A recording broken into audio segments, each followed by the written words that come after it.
చాలా రోజుల తర్వాత నా మనసులో నిలిచిపోయినటువంటి ఒక సినిమా చూసా, యూఫోరియా.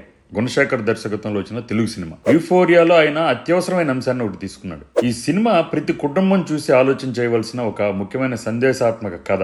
అత్యాచారం అనే సున్నితమైన అంశాన్ని, దాని వెనుక ఉన్న మానసిక పరిస్థితులు, దానికి దారి తీసే పరిస్థితులు, అలాగే ఒక బాధితురాలు ఆమె కుటుంబం ఎదుర్కొన్నటువంటి విధ్వంసకర ప్రభావాన్ని లోతుగా పరిశీలిస్తుంది. ఈ చిత్రం అవసరమైనటువంటి ఒక ప్రశ్నను ముందుకు తెస్తుంది. కొడుకుల చర్యలకు తల్లిదండ్రులు ఎంతవరకు బాధ్యులు? ప్రవర్తన ఇంట్లోనే ప్రారంభమవుతుందని ఇది బాగా గుర్తు చేస్తుంది. మనం పెంచిన పిల్లలు చేసిన నేరాల నుంచి కుటుంబాలు పూర్తిగా దూరంగా ఉండలేవు. అలాగే జైళ్లు సవరణ కేంద్రాలుగా మారాల్సిన చోట మరింత నేరపరమైన మనస్తత్వాన్ని పెంచే ప్రదేశాలకు ఎలా మారుతున్నాయో ఈ చిత్రం చూపిస్తుంది. అదే సమయంలో పోలీసుల పాత్ర, భరోసా కేంద్రాలు, పోక్సో చట్టం మరియు బాధితులకు అనుకూలమైన కోర్టులు వంటి న్యాయ వ్యవస్థలు బాధితులకు ఎలా తోడ్పడుతున్నాయో కూడా సానుకూలంగా ప్రస్తావిస్తుంది. అత్యాచారాన్ని భయం లేదా అపహాస్యం లేకుండా నివేదించడం ఎంత ముఖ్యమో ఈ చిత్రం బలంగా చెప్తుంది. ఈ చిత్రంలోని అత్యంత శక్తివంతమైన అంశం ఏంటంటే ధైర్యం, మళ్ళీ తిరిగి నిలబడగలగటం. ఒక అత్యాచార బాధితురాలు ఆ సంఘటనతోనే నిర్వచించబడదు. ఆమె తిరిగి లేచి నడవగలదు, తన జీవితాన్ని తిరిగి నిర్మించుకోగలదు. బాధితురాలి తల్లిదండ్రుల భావోద్వేగ కల్లోలం, అలాగే నిందితుడి తల్లి అనుభవించే అంతర్మదనం రెండు లోతుగా చూపించబడినాయి. ఈ చిత్రం నైతిక పోలీసింగ్ అనే ప్రమాదకర దృక్పథాన్ని కూడా సవాల్ చేస్తుంది. పార్టీలకు వెళ్లడం, మద్యం సేవించడం, వ్యక్తిగత స్వేచ్ఛను